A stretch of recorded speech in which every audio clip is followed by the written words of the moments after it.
দেশের অন্যতম বিষধর সাপ রাসেল ভাইপার এবার পৌঁছে গেছে ঢাকাতেও।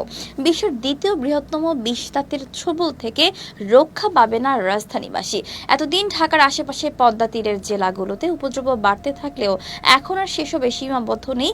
গত কয়েকদিন ধরে রাসেল ভাইপার বা চন্দ্রবোরা সাপের আনাগোনার খবরে আতঙ্কে দিন পার করছেন ঢাকার দোহারের চরাঞ্চলের বাসিন্দারা। স্থানীয়রা জানান, চলমান বর্ষা মৌসুমে দোহারের বিভিন্ন স্থানে বিষধর রাসেল ভাইপার সাপ দেখা গেছে। এমনকি কিলিং মেশিন খ্যাত সাপটিকে শনাক্ত করে পিটিয়ে মেরেও ফেলা হয়েছে।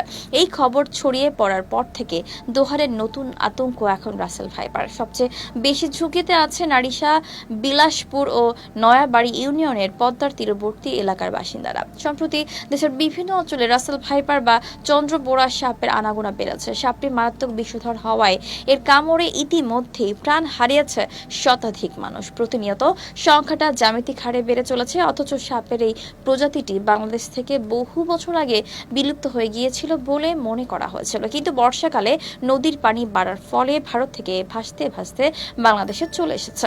এখনো পর্যন্ত পদ্মা অববাহিকায় এই সাপ সবচেয়ে বেশি পাওয়া গেছে। সেই সব এলাকায় আছে প্রচুর কচুরিপানা, আবার কচুরিপানার মধ্যেও এই সাপ পাওয়া গেছে। তাই অনেকের বিশ্বাস, কচুরিপানার উপর ভেসে এক জায়গা থেকে আরেক জায়গায় পৌঁছে থাকে বিষধর চন্দ্রবোরা।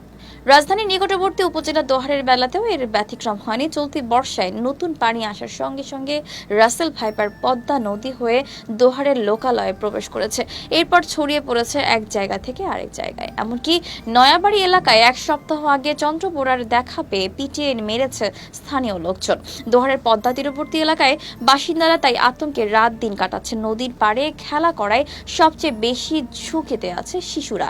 প্রশাসন সহ সবাইকে এই বিষয়ে সতর্কতামূলক প্রচারণা চালানোর দাবি জানিয়েছেন দোহারের বাসিন্দারা। অপরদিকে রাসেল ভাইপার সম্পর্কে দোহার উপজেলা স্বাস্থ্য ও পরিবার পরিকল্পনা কর্মকর্তা সবাইকে সাবধানে চলাচল করার আহ্বান জানিয়েছেন, বিশেষ করে যারা পদ্মা নদীর তীরে বসবাস করেন।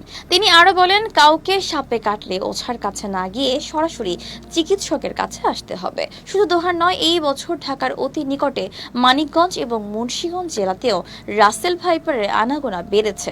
পদ্মার অববাহিকা ধরে সেই সব অঞ্চলে গেছে সাপটি, এরপর শাখা ও উপনদী ধরে কচুরিপানার সাথে ছড়িয়ে পড়েছে পাশের এলাকায়। মানিকগঞ্জের কিছু এলাকায় গত 3 মাস বিষধর রাসেল ভাইপার সাপের কামড়ে অন্তত 5 জন মারা গেছে। একসময় শুধুমাত্র পদ্মা তীরবর্তী কয়েকটি জেলা ও চরাঞ্চলে চন্দ্রবোরার উপস্থিতি ছিল। সংখ্যায় কম থাকায় কামড়ে মৃত্যুর রেকর্ড হতো কম, কিন্তু সাম্প্রতিক সময়ে রূপ বদলেছে সাপটি। অভিযোজন ক্ষমতা বেড়ে যাওয়ায় বেড়ে গেছে বিস্তৃতিও। এমনকি উপকূলের জেলা ভোলাতেও রেকর্ড হয়েছে ভয়ানক এই বিষধর সাপের অস্তিত্ব।